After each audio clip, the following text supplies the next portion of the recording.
So hey guys, and welcome to episode 6 of Wine and Whispers. Today we've got Wade Bunter in the chair. He's going to talk about equipment finance and his role being a commercial and equipment broker.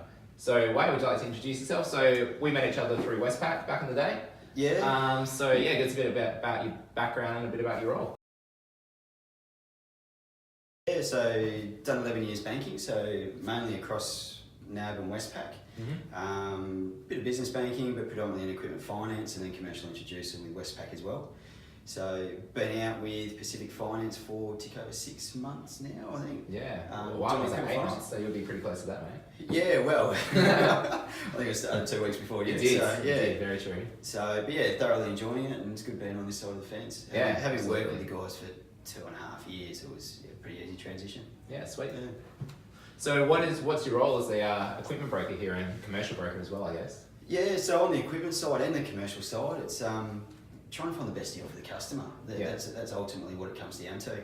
So what they generally forget is just because they bank with someone already, it's not necessarily the best deal for them. Yeah. The banks get a little bit complacent and think, well, they're our customer, we'll just do what we can do.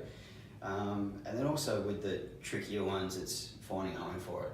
So not everybody has the cleanest credit at the moment, and not in this market. Yeah, not everybody's figures look all that fantastic after a Yeah. couple of quarter years as well, but deals are still getting done. And it's just a case of finding the right lender with the right appetite towards it. Yeah, cool. So finding a home for it, I guess, what type of lenders do you guys particularly use? Is it the major four or? Yeah, look, first stop is usually the major four because they're going to give you the best rate, essentially. Yeah. And you'd probably include Macquarie in that these days as the fifth big bank. Yeah. But then we go to our second tier and third tier lenders as well. So they have a different appetite, it's priced for risk at the same time, but they're generally a little bit easier to get stuff done with. So it comes down to how quickly we can get it done for the customer, what the time frames are, Yeah. as well as trying to find the best price for them at the same time. Would most people know who these lenders are in the second and third tiers, or because I probably? No, I wouldn't know. Yeah, I wouldn't know yours. No, look, probably not. So I mean, you've got your top 5 being the major four in Macquarie, and then there's another 25 that we deal with. Okay. So, and they all have different policies, they all have different sort of low doc, quick, easy ways to get things through. Yeah. But yeah, there's a full gamut of them out there that, yeah. Does it depend on the type of equipment that you're financing? So what sort of equipment do you guys predominantly see, and Yeah, what can you help with? Yeah, so look, depending on what the equipment is, it also has a big factor in where we take it. Yeah. Some people specialise in your more specialised goods like your gym equipment, computers and software, and some will do 100% of software compared to your traditional. Yeah, so it's becoming a real tangible asset within the business these days to hold that software licence, and without that, the business can't continue essentially 9 times out of 10. And a lot of those are transferable these days. So, as well as doing your traditional goods like your trucks, your trailers, your cars, as long as it's tangible within the business and it's business use, it can be done under equipment finance. And you do a bit of cash flow lending as well. We can kind of tie that in a little bit. Yeah, so cash flow lending. Lending against the business, basically. Yeah, so a lot of these guys will look at what the turnover of the business is and average it out over a 6-month period, and then they'll lend a percentage of that. And it's, it can be anything for an urgent invoice that's come up and just don't have the funds sitting there, to funding a new project that you've got to get off the ground, and it might be 60 days before you get paid for it, but you've got overheads that go with it.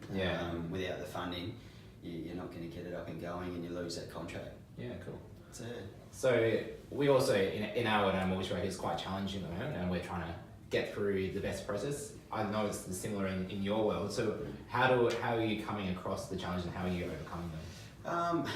So I suppose the challenges are that the WA economy is probably a little bit different to the rest of Australia. Yeah, definitely. And the credit officers are generally based over east. So in saying that, we do have a great relationship with them. We do have the ability to have that conversation, talk to them, and get things overturned. So and it is about that relationship that we hold with Absolutely. them. So And that's our job to have that relationship as well. yeah, exactly. But we also need to know that not all the banks have appetite for certain things. Yeah. You know, like there's particular lenders that specialise in older trucks. There's particular lenders that specialise in agri equipment. Yeah. So making sure we take it to the right lender that has the understanding in the goods and the industry that the customer's in at the same time. Yeah, sweet. So the wine today, this is a Pinot, so let's have a taste. This is Pinot 2017, Le Jardin. So French, but excuse my terrible French accent. What do you guys think? Good. Yeah. Yeah, it's quite nice. Yeah, quite light on the palates. It says it goes with spices and vanilla. Red fruits. Yeah, red fruits it says. But we're not very wine experts, but we're learning the craft in Wine and Whispers. So thanks for watching episode 6 of Wine and Whispers, and we'll see you guys soon. See ya. Thanks, guys.